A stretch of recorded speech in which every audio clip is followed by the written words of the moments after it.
Pencarian MH370 disambung, fokus zon kebarangkalian tertinggi. Tengku Datuk Seri Zafrul dilantik pengurusi Maida. Assalamualaikum, salam Malaysia Madani. Saya Effendi Abdul Karim dalam Utama 5 petang.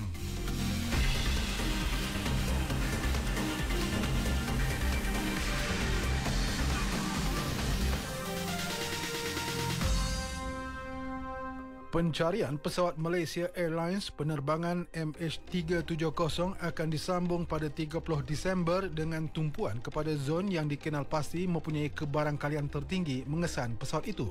Kementerian Pengangkutan dalam kenyataan mengesahkan Ocean Infinity menyambung operasi dasar laut selama 55 hari secara berselang-seli mengikut perjanjian bertarikh 25 Mac lalu. Usaha tersebut menegaskan komitmen berterusan Malaysia untuk memberikan penutupan kepada keluarga mangsa susulan kehilangan pesawat yang membawa 239 penumpang dan anak kapal pada 8 Mac 2014. Dalam pada itu, seorang individu ditahan susulan ancaman bom palsu yang dikesan di Terminal 1 lapangan terbang KLIA semalam. Malaysia Airports Holdings Berhad MAHB dalam kenyataan memaklumkan ancaman berkenaan disahkan tidak benar selepas pemeriksaan keselamatan dijalankan. Pasukan Keselamatan Penerbangan mengaktifkan prosedur kecemasan pada pukul 5.32 petang sebelum kawasan terbabit dikosongkan dan diserahkan kepada polis untuk siasatan. MAHB berkata semua penumpang berada dalam keadaan selamat. Penerbangan berlepas pada pukul 7.19 malam. Penilaian pihak keselamatan mengesahkan terminal selamat sepenuhnya pada pukul 8.58 malam. Tegas MAHB, amaran palsu dianggap kesalahan serius dan boleh membawa tindakan undang-undang. Pelaksanaan projek Lebuh Raya PAN Borneo Sarawak mencapai kemajuan keseluruhan 99.98% setakat Oktober tahun ini. Menurut Menteri Kerja Raya Datuk Seri Alexander Nanta Linggi, 10 daripada 11 pakej kerja siap sepenuhnya dan dibuka secara berperingkat untuk kegunaan rakyat. Keseluruhan pakej kerja WPC 11 tidak dapat disiapkan pada tahun 2025 seperti jadual asal kerana terdapat keperluan kritikal untuk menukar paip air sedia ada milik Sarawak Water Board ataupun Sarawak Water Sdn Bhd laku. Jadi sebelum kerja menaik taraf jalan sepanjang 4.2 km dapat dilaksanakan. Jelas Datuk Seri Alexander Nanta lagi, beliau berkata penukaran paip ini perlu diselesaikan terlebih dahulu bagi mengelak gangguan bekalan air ke Bandar Miri sekaligus mengatasi risiko kerosakan jalan pada masa hadapan. RM296 juta diperuntukkan bagi kerja segera menangani hakisan pantai serta kerosakan akibat banjir dan ombak besar sepanjang rancangan Malaysia ke-12 bagi tempoh 2022 hingga 2025. Timbalan Menteri Peralihan Tenaga dan Transformasi Air Akmal Nasrullah Muhammad Nasir berkata kerja mitigasi tetap dilaksanakan bawah peruntukan kerja kecemasan luar jangka mengikut keperluan mendesak di lapangan. Sebagai makluman, JPS tidak mempunyai dana kecemasan khusus bagi hakisan pantai. Bagaimanapun, tindakan segera tetap dilaksanakan bagi kerja-kerja selepas berlaku banjir atau ombak besar yang berlaku di luar jangkaan, yakni berdasarkan permintaan semasa di bawah butiran kerja-kerja kecemasan di luar jangka. Akmal Nasrullah Muhammad Nasir. Usaha menilai kesesuaian konsep Sovereign AI Cloud Leonardo sedang diperhalus sebagai langkah meningkatkan keupayaan keselamatan siber negara. Jelas Menteri Komunikasi Datuk Fahmi Fadil, inisiatif syarikat multinasional itu berpotensi memperkukuh perlindungan data, memastikan ketahanan infrastruktur digital dan mengukuhkan ekosistem keselamatan siber negara secara menyeluruh. Saya juga sangat tertarik dengan pandangan pihak Leonardo yang telah berusaha untuk mewujudkan disebut sebagai Sovereign Cloud di Italy, dan kita akan teliti apa yang telah mereka berjaya lakukan. Sekiranya ada aspek-aspek yang boleh kita teladani, fahami cabaran yang mereka hadapi, mungkin boleh menjadi pengajaran dan juga membantu kita dalam usaha untuk mewujudkan kita sebut sebagai Sovereign Cloud untuk Malaysia. Datuk Fahmi berkata demikian selepas merasmikan Pusat Siber Serantau Leonardo Malaysia di Shah Alam, Selangor. Leonardo, syarikat multinasional Itali dalam sektor aero angkasa, pertahanan dan keselamatan, memilih Malaysia sebagai pusat serantau baharu bagi mengukuhkan kedudukan dalam teknologi keselamatan global. Tengku Datuk Seri Zafrul Abdul Aziz dilantik sebagai pengerusi Lembaga Pembangunan Pelaburan Malaysia MIDA berkuat kuasa hari ini untuk tempoh 2 tahun.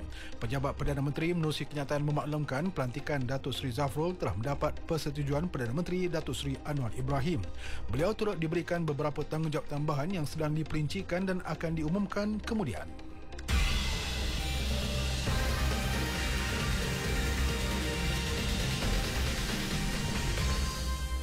Berita seterusnya.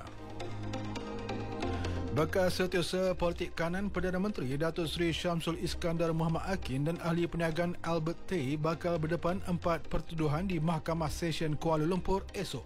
Mereka akan dituduh di 2 mahkamah berasingan membabitkan 4 pertuduhan keseluruhan.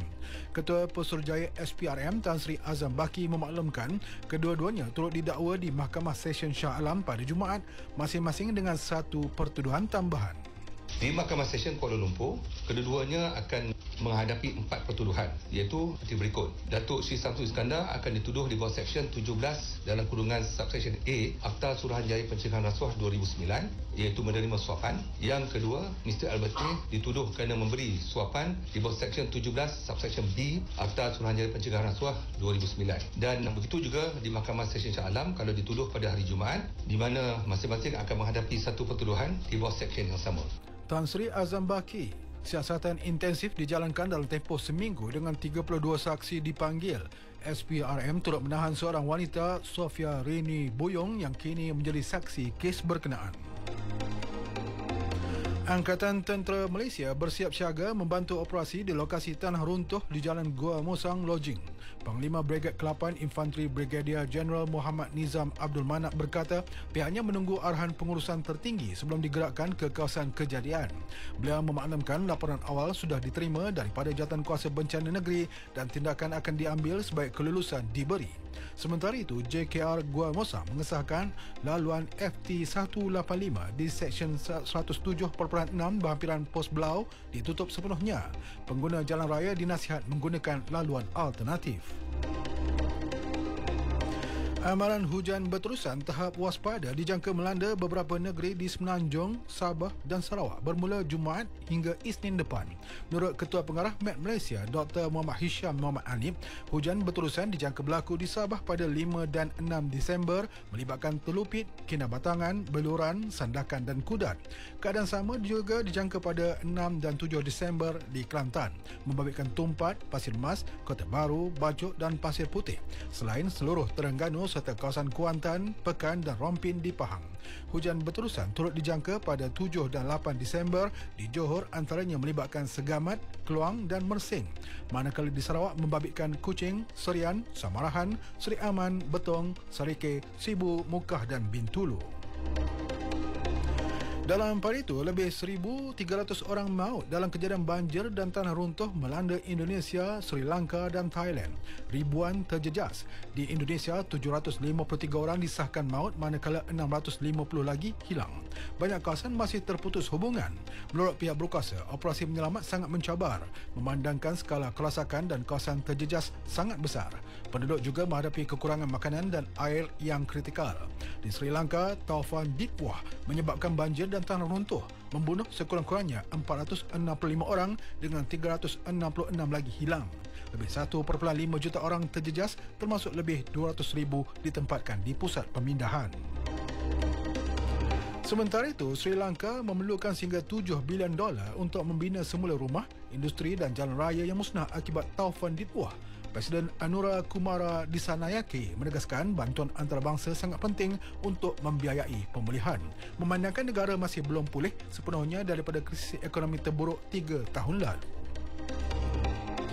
Sukan permohonan geran padanan sukan GPS oleh Persekutuan Karate Malaysia MAKAF perlu diteliti semula. Menteri Belia dan Sukan Hannah Yeoh berkata beliau telah meminta Ketua Setiausaha Kementeriannya Datuk Dr. K. Nagulendran yang mempengerusikan Jawatankuasa GPS untuk meneliti perkara itu. Ia susulan keluhan Presiden MAKAF Datuk Nur Azmi Ahmad yang menyifatkan peruntukan RM450,000 itu tidak munasabah.